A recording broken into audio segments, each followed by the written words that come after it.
masaya po kami. Kasi pinagpala naman kayo ng Diyos ng panibagong taon ng buhay.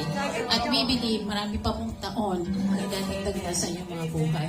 So, pwede po ba nating stretch ang mga kamay natin sa kanila? Panalangan po natin sila. Mag-release po tayo ng blessing. Buksan po natin ang ating mga labi. Powerful po. Nakapagsasalita tayo ng mga positibong bagay sa mga hinirang ng Diyos. Heavenly Father, we give you thanks. We give you glory. Tunay kang tapat